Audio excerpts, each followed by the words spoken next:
اللهم صل على محمد وعلى آله محمد.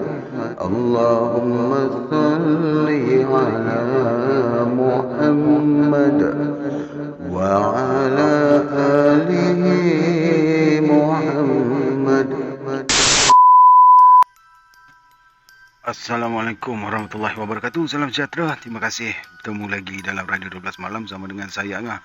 Baik, malam ni tak ada rasa apa benda nak menyembang sangat kot. Rasanya kita boleh teruskan dengan episod yang seterusnya daripada siri Bercakap dengan Jin Tamar Jalis, episod yang ke-47 yang bertajuk Bila Syaitan Datang Menguji.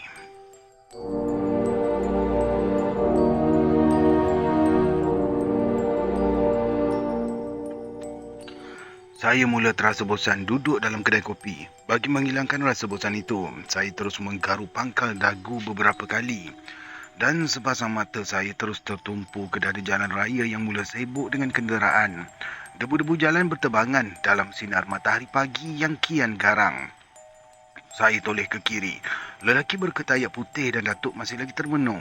Masing-masing merenung dinding kedai kopi yang catnya putih, yang sudah pun pudar bertukar menjadi kekuning-kuningan.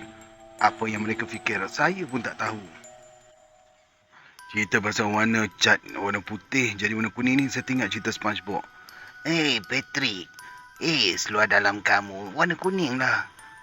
Sebenarnya tidaklah SpongeBob. Sebenarnya asalnya berwarna putih. Tak basuh. Baik, kita teruskan. Orang-orang yang datang minum dan makan pagi sudah berkurangan. Tidak sehebat tadi.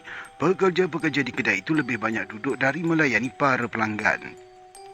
Agaknya lah kan, mereka ni masih mengenangkan peristiwa ganjil yang telah pun berlaku beberapa jam tadi. Mereka juga berharap pada setiap pelanggan yang baru datang tidak akan dapat mencium berita buruk itu.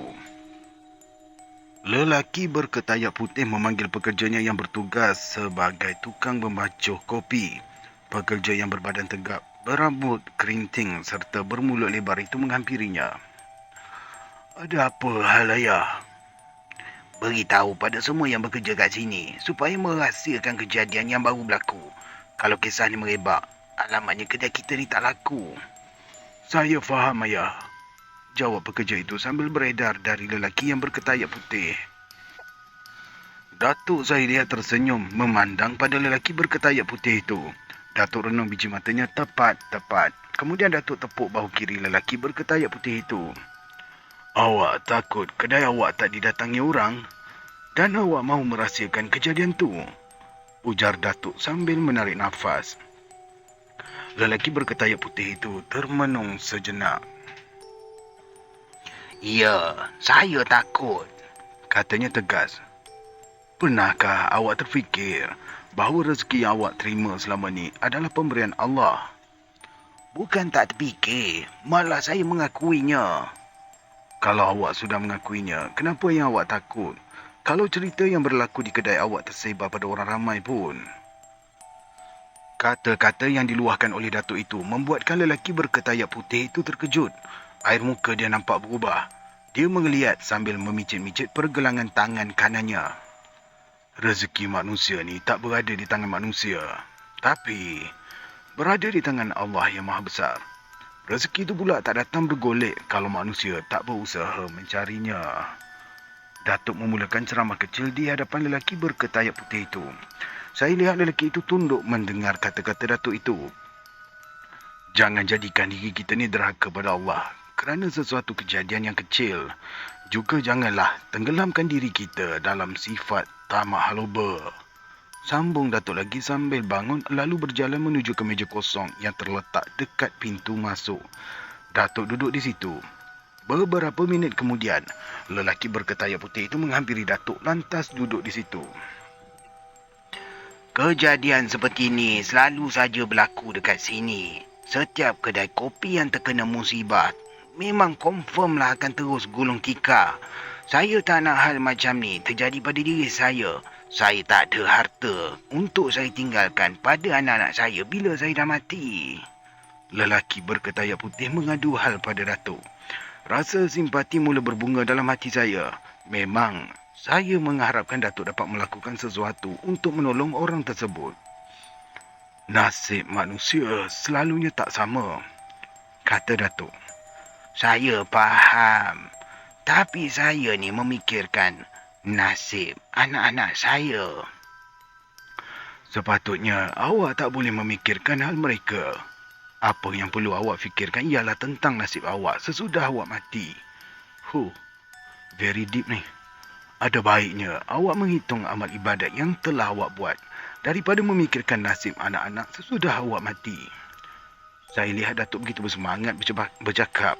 Tak ada pun tanda-tanda yang menunjukkan dirinya mahu menolong orang tersebut. Saya bencilah dengan tindak tanduk Datuk tu.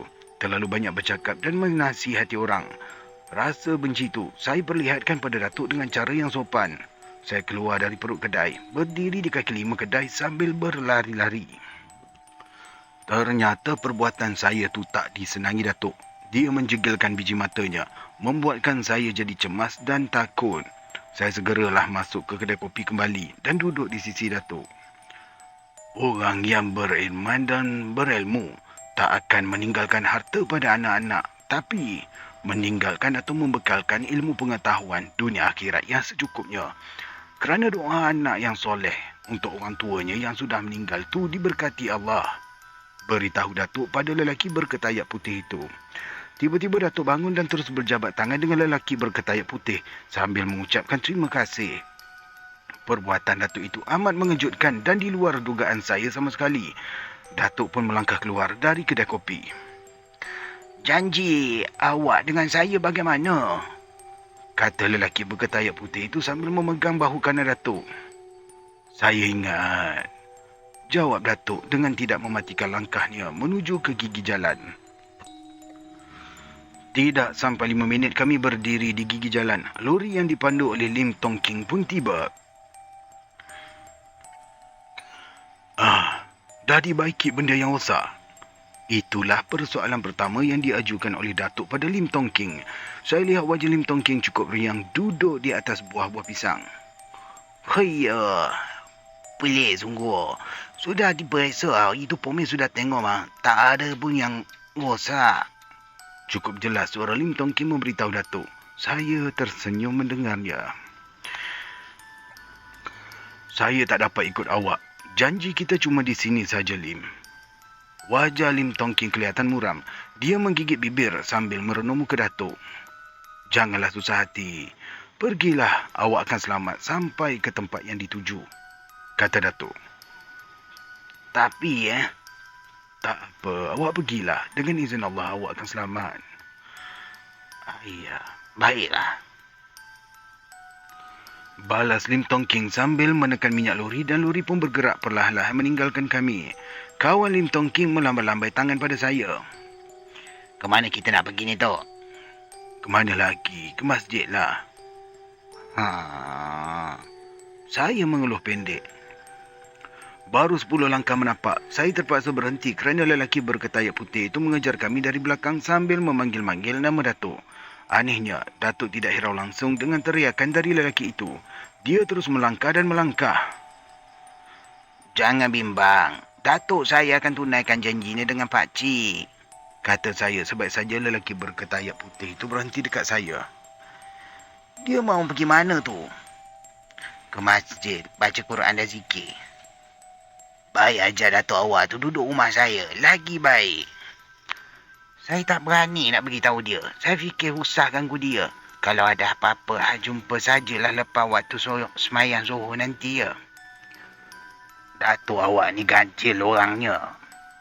Memang, Datuk saya ni ganjil. Tapi, ganjilnya tak nyusahkan orang lain dan tak pernah mungkin janji. Tak apalah pakcik, saya pergi dulu ya. Lelaki berketayak putih, saya tinggalkan dalam keadaan yang termangu-mangu. Saya terus memburu Datuk hingga dapat berjalan bersaing dengannya. Apa yang dia mahu, Tama? Dia menanyakan janji Atuk lah dengan Datuk dengan dia. Mudah sangat, tak percaya sesama manusia. Perbuatannya menunjukkan sifat-sifat tamak.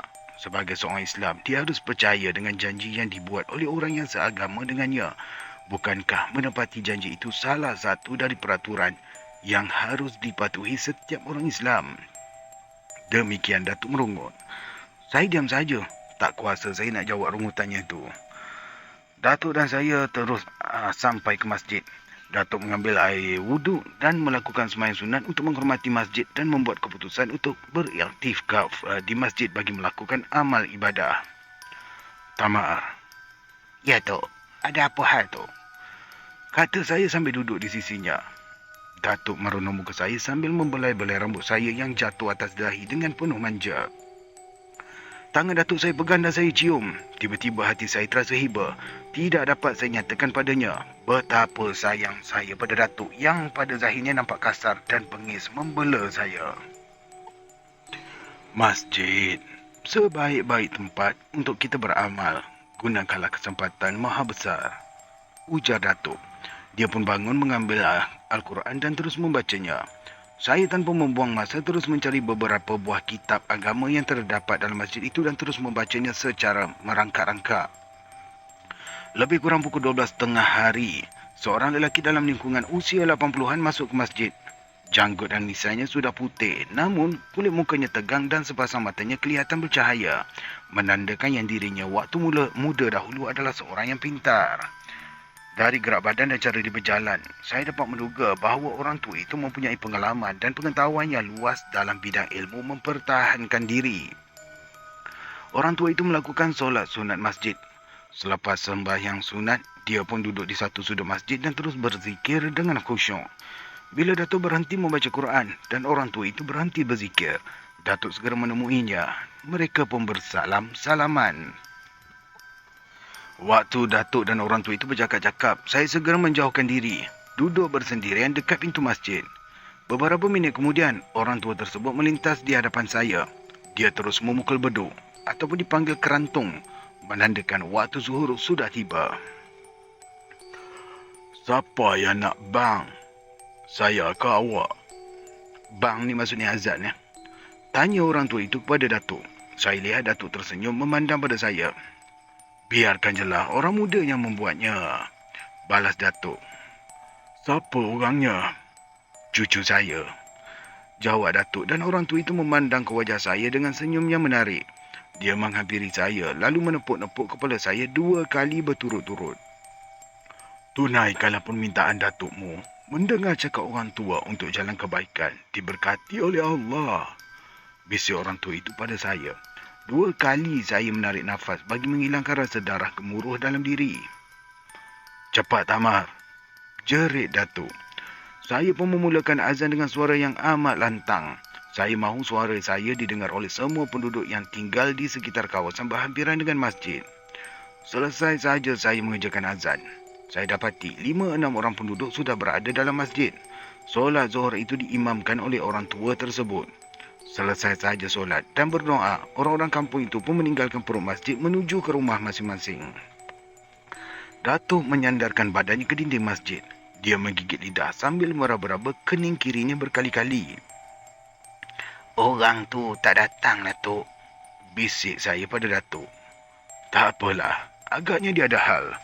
Malah nanti dia tentu datang mencari kita, balas Datuk dengan tenang. Orang tua yang sejak lepas sembahyang duduk di tempatnya segera bangun dan dia menghampiri Datuk. Awak jangan ke mana-mana. Saya nak balik dulu. Lepas tu saya datang jumpa awak lagi. Kenapanya? Awak tunggulah sampai saya datang, balas orang tua itu sambil melangkah bendul masjid. Datuk kembali membaca Quran. Saya mula menggelabah kerana perut mula terasa lapar. Saya tak tahu bagaimana caranya untuk menyatakan pada Datuk yang diri saya ini cukup lapar. Saya tak berani nak ganggu Datuk yang sedang membaca Quran. Memang pantan Datuk nenek. Pantan Datuk nenek. 7 keturunan bagi Datuk. Kalau ada sesiapa yang mahu menahan atau mengganggu dia membaca Quran. Akhirnya, saya terus baring di dalam masjid dengan harapan bila berbuat demikian saya akan tertidur. Memang susah mahu tidur kalau perut kosong. Golek ke kiri, golek ke kanan. Menelentang meniarap, mata tak nak juga tutup rapat. Assalamualaikum. Terdengar suara dari luar masjid. Saya segera bangun dan menerpa ke pintu. Orang tua yang berjanji dengan Datuk tadi sudah tiba. Dia membimbit mangkuk tingkap berwarna kebiru-biruan. Oh, ni orang tua tu, orang tua kedai tadi ya. Baik, baik, baik. Masuk pakcik. Kata saya. Orang tua itu terus masuk dan berdaham 2 kali berturut-turut. Datuk segera menoleh ke arahnya sambil menutup Quran. Orang tua itu meletakkan mangkuk tingkat dan terus duduk bersila di hadapannya. Marilah kita makan. Ini rezeki awak. Dengan cucu awak. Marilah. Orang tua itu terus membuka mangkuk tingkatnya dan diletakkan berderet atas lantai. Datuk pun datang dan terus duduk bersila. Perbuatan begini tak digalakkan dalam Islam. Datuk bersuara dengan tiba-tiba. Orang tua itu merenung muka Datuk. Maksud awak? Orang Islam tak digalakkan makan sedekah. Islam menyuruh umatnya berusaha kerana itulah Nabi besar kita Muhammad sallallahu alaihi wasallam pernah bersabda, tangan yang memberi lebih mulia dari tangan yang menerima. Dan artinya umat Islam disuruh berusaha. Saya faham maksud awak tu. Satu perkara yang harus awak kaji dan fikir. Awak tak duduk di masjid sepanjang masa membuat amalan kemudian hidup atas sedekah orang. Perbuatan yang tidak terpuji. Awak musafir dan saya mahu memberi awak makan. Kalau tak ada saya, awak pun boleh makan. Awak orang tua yang hebat. Ya, kat sini ada sedikit kesilapan. Ini bukan orang tua kedai tu. Ini adalah orang tua yang tadi yang katanya matanya bercahaya tu. Yang dia balik sekejap, lepas tu dia datang balik tadi. Minta maaf sangat. Sampai kat sini pun saya perasan. Tak apa, kita teruskan ya. Saya tak hebat. Yang hebat dan berkuasa ialah Allah. Niat saya mahu makan bersama dengan awak. Orang tua itu pun menyorongkan nasi ke hujung lutut saya dan Datuk. Kami pun makan bersama. Bila selesai makan, saya terpaksa membersihkan mangkuk tingkat orang tua itu di telaga. Mangkuk tingkat yang sudah dibersihkan itu, saya susun seperti asal lalu saya serahkan pada orang tua tersebut. Saya kira orang tua itu akan pulang setelah saya serahkan mangkuk tingkat padanya. Rupa-rupanya dia tidak mau pulang. Dia mengajak Datuk duduk di serambi masjid dan terus bercerita panjang dengan Datuk. Orang tua itu memberitahu Datuk yang dia berasal daripada Bangka-Hulu. Bila berhijrah ke semenanjung Tanah Melayu, dia menetap di sebuah kampung di dalam kawasan Batang Kali yang dikenali dengan nama Genting Malik. Saya ni dulu rumah dekat dengan Batang Kali ni. Belah mana Genting Malik, saya pun tak perasan. Dalam zaman pemerintahan Jepun, dia telah membunuh 3 orang tentera Jepun dengan parang panjang yang mahu merogol seorang gadis jirannya. Saya lari malam bila tentera Jepun mengamuk dan menyeksa orang-orang kampung akibat perbuatan saya tu. Saya sampai ke Kerling sesudah mencukur rambut dan menyamar sebagai orang asli. Orang tua itu mula membuka lipatan sejarah silamnya. Menurutnya, semasa di kampung Genting Malik, dia dikenali sebagai Ujang Silat. Tetapi, bila menetap di Kerling, namanya segera bertukar menjadi Mahyudin. No! Lagi!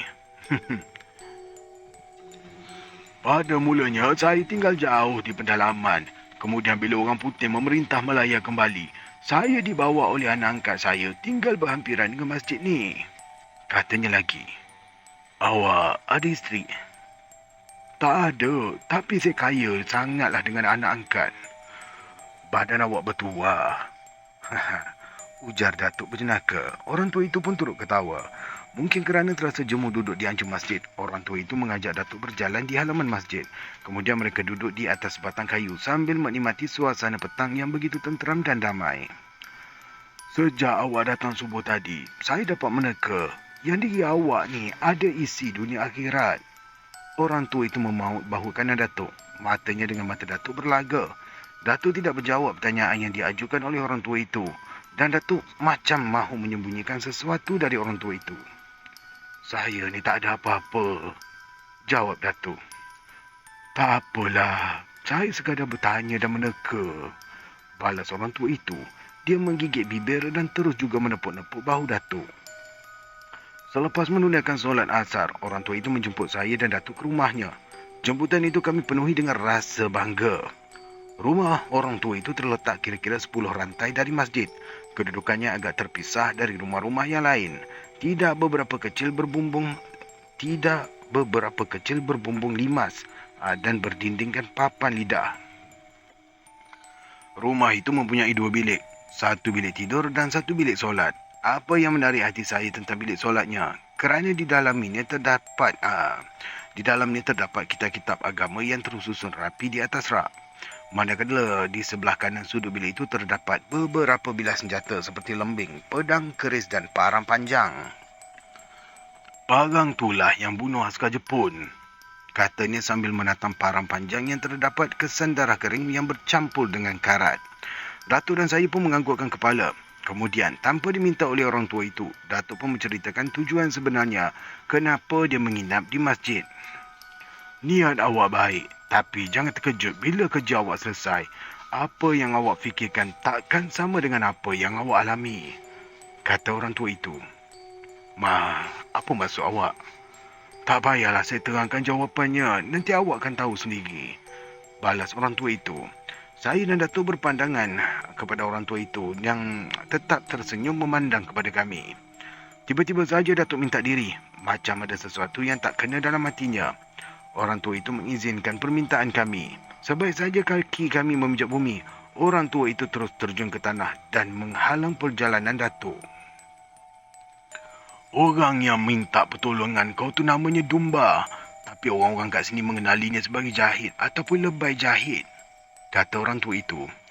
Belum pun sempat Datuk mengemukakan sebarang pertanyaan, orang tua itu sudah berdiri di muka pintu. Cukup pertanyaan orang tua itu sudah berdiri di muka pintu. Cukup cepat dia bergerak. Saya tak sedar macam bila dia memijak anak tangga. Saya dan Datuk meneruskan perjalanan. Sebaik saja sampai dekat pokok besar berhampiran masjid, lelaki berketayak putih muncul dari balik pokok.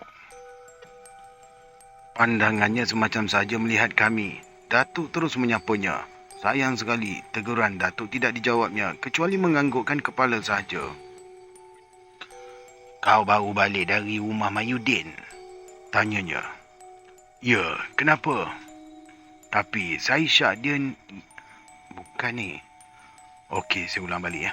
"Ya, kenapa?" "Tapi saya syak dia yang membuat perkara tak baik ni." Lelaki berketayak putih itu melahirkan apa yang ada dalam hatinya. Datuk terdiam. Saya pula menggigit lidah. Lelaki berketayak putih kelihatan cukup tenang. "Jangan mudah menaruh syawak sangka pada seseorang kalau tak ada buktinya," jawab Datuk. Dari wajahnya ternyata lelaki berketayak putih amat kecewa dengan jawapan dari Datuk itu. Kerana lelaki berketayak putih itu semacam memaksa mengajak Datuk ke rumahnya dengan alasan memudahkan Datuk datang bila dijemput pada sebelah malam nanti. Datuk segera menunaikan permintaannya. "Saya akan pergi rumah awak, tapi saya tak akan naik ke rumah dan minum." "Kenapa?" "Itu sebahagian dari petua saya. Saya tak akan makan atau minum di rumah orang yang memerlukan pertolongan dari saya." "Tak apalah kalau macam tu." Lelaki berketayak putih memberikan persetujuan. Saya dan Datuk pun mengikurinya dari belakang. Sepanjang jalan ke rumahnya, saya senyum sendirian kerana syarat yang Datuk kenakan padanya adalah syarat yang sengaja diada-adakan oleh Datuk. Mungkin Datuk berbuat demikian dengan tujuan tertentu. Sebaik saja sampai di rumahnya, perkara pertama yang Datuk lakukan ialah berdiri di pangkal tiang seri rumahnya, kemudian mengelilingi kawasan rumahnya 2 kali sambil memetik daun hati-hati yang ditanam tiap penjuru rumah. Daun hati-hati Siapa tahu daun hati-hati? Ini apa ni? Daun safety first? No. "Kami balik dulu." Datuk memberitahu lelaki berketayak putih itu. "Silakanlah, tapi bila yang awak mahu datang untuk bantu saya?" "Malam ni saya datang." "Pukul berapa?"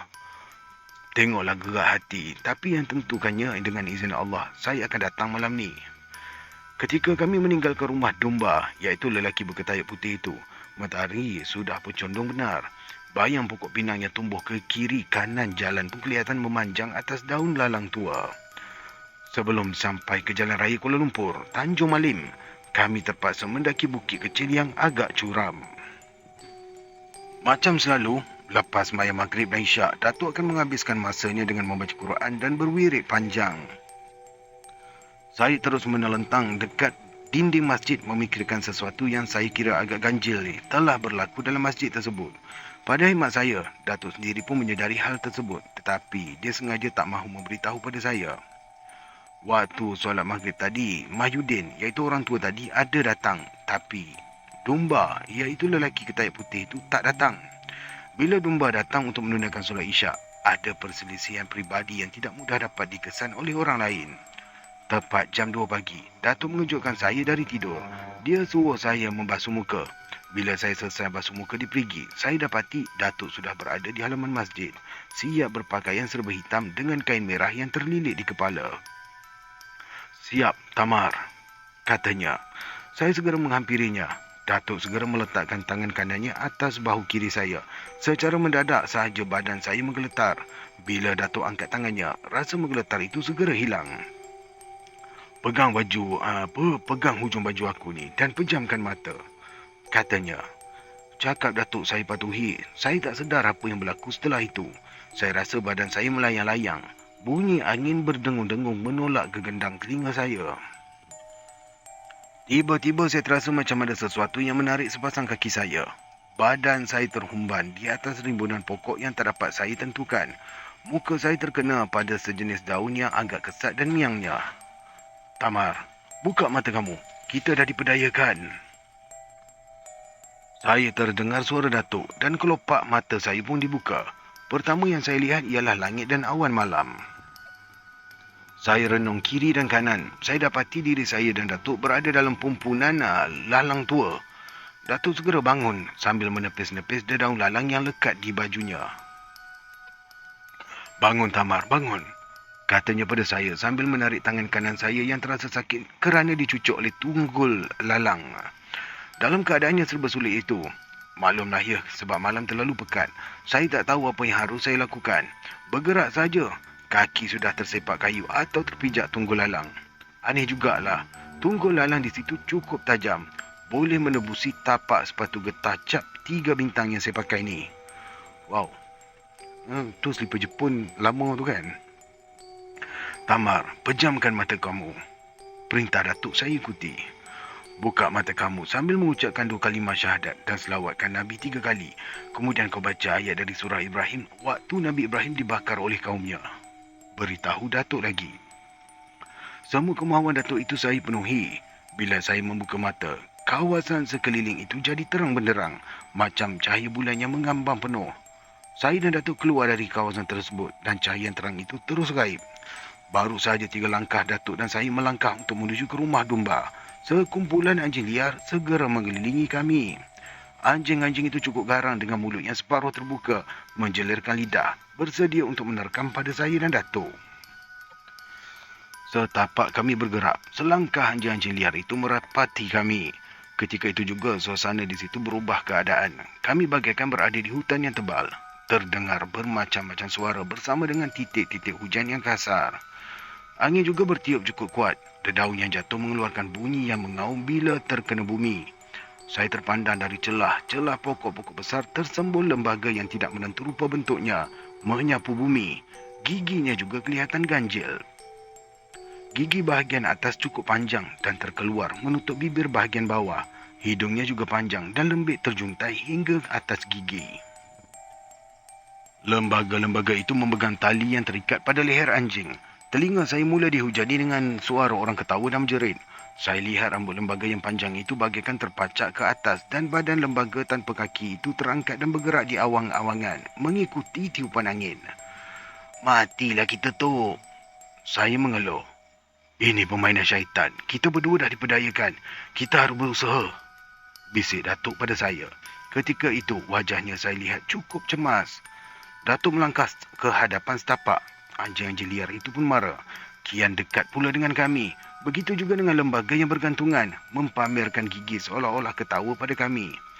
Datuk terus memeluk tubuh sambil menahan nafas. Matanya merenung tajam ke arah seekor anjing yang bentuk badannya lebih besar dari anjing yang lain-lain. Bulunya juga berbeza dengan anjing-anjing lain. Anjing besar itu berbulu hitam berkilat, sedangkan anjing-anjing yang lain berwarna kekuningan. Tenungan mata dari Datuk itu dilawan oleh anjing tersebut dengan matanya yang bagaikan tersembul. Anjing itu terus mengaum. Dalam saat-saat begitu, saya terlihat batang tubuh Mahyudin melintas di hadapan kami dan hilang dengan sekelip mata. Datuk segera menjatuhkan kedua belah tangannya. Datuk menggenggam penumbuk, tetapi jari kelingking kiri dan kanan tidak dilipatkan. Kedua-dua jari itu menunjuk ke bumi. Bibir Datuk bergerak-gerak. Sebaik saja bibirnya berhenti bergerak. Dengan pantas, Datuk menepuk tangan. Ketika itu terdengar satu ledakan yang amat kuat macam bunyi petir. Seluruh kawasan itu dipenuhi dengan kabus bercampur dengan asap tebal. Tidak ada satu pun yang dapat dipandang. Saya segera memeluk pinggang Datuk dengan sekuat hati. Terima kasih kerana sudi mendengar daripada mula sampai habis. InsyaAllah kita akan bertemu lagi 2 hari dalam episod yang rasanya ini episod yang terakhir untuk jilid yang kedua. Episod yang ke-48 yang bertajuk Bertemu Ibu Santau. Terima kasih lagi sekali. Assalamualaikum warahmatullahi wabarakatuh.